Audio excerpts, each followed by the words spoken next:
Don Rickles truly hated him more than anyone. Don Rickles was born Donald J. Rickles on May 8, 1926 in Queens, New York.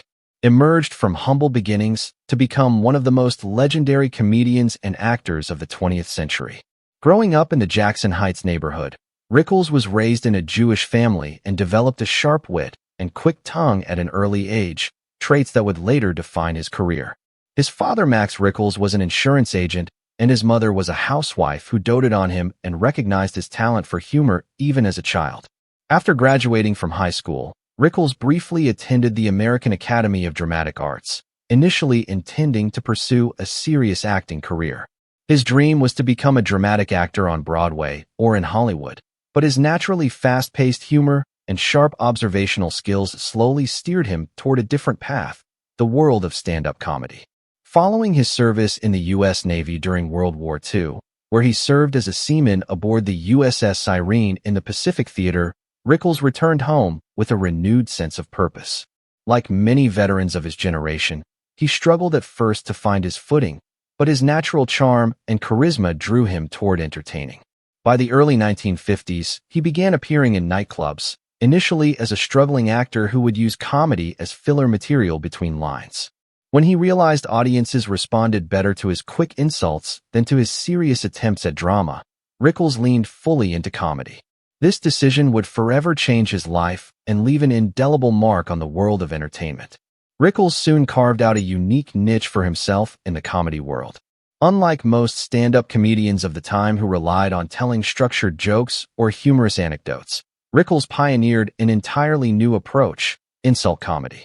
He would step on stage and immediately begin poking fun at members of the audience regardless of their background, profession, or social status.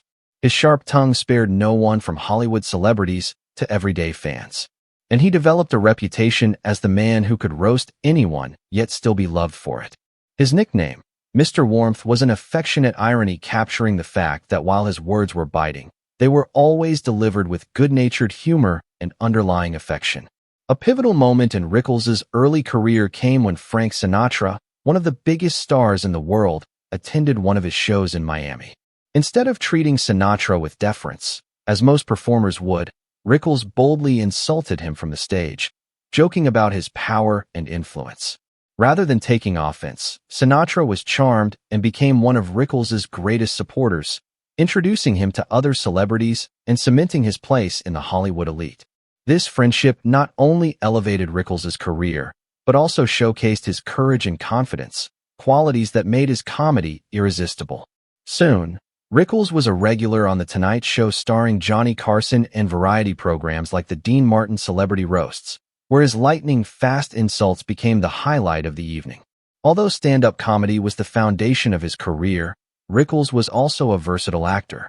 He appeared in films such as Run Silent, Run Deep, 1958, alongside Clark Gable and Burt Lancaster, and later in comedic films like Kelly's Heroes, 1970, with Clint Eastwood. His ability to adapt to both serious roles and comedic ones demonstrated his range as a performer.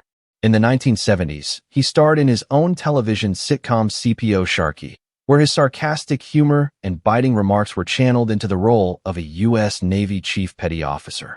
He also became a frequent guest on talk shows, beloved for his unpredictability and ability to make even the most serious host burst into laughter.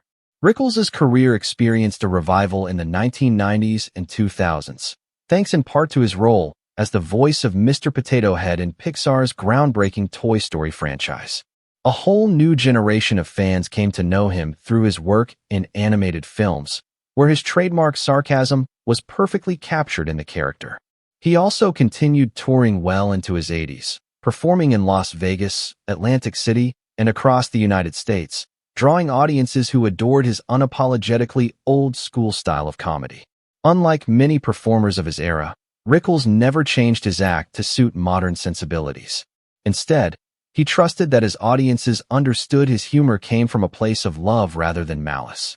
On March 14, 1965, Don Rickles married Barbara Rackler of Philadelphia, a union that would prove to be one of the most enduring and defining aspects of his personal life. Rickles, who had built a reputation as the merchant of venom on stage and television for his biting, no-holds-barred comedic insults, often revealed a much softer side when speaking of Barbara. Their marriage was seen by many of his colleagues as a stabilizing force, grounding him in a world where fame, ego, and career pressures often derailed relationships. Rickles had openly admitted that finding love had not been easy for him. In his 20s and 30s, despite being a rising star in the comedy circuit, he struggled romantically. His sharp wit and sarcastic edge, which audiences adored, often worked against him in intimate settings, leaving potential partners either intimidated or unimpressed. By the time he met Barbara, he was already 38 years old, a bachelor whose friends had begun to wonder whether he would ever settle down. Their meeting came about through his agent, a chance introduction that would change the course of Rick's life. Ironically, Rickles confessed that what drew him to Barbara was her inability, or perhaps unwillingness, to laugh at his jokes. Unlike so many others who hung on his every wise crack, she was unimpressed with his humor, and this unexpected response captivated him.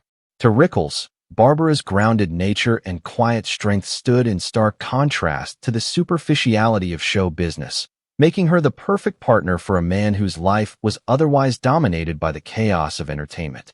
The couple went on to have 2 children, Mindy and Larry, each of whom carved out a place for themselves in the world of entertainment, albeit in different ways.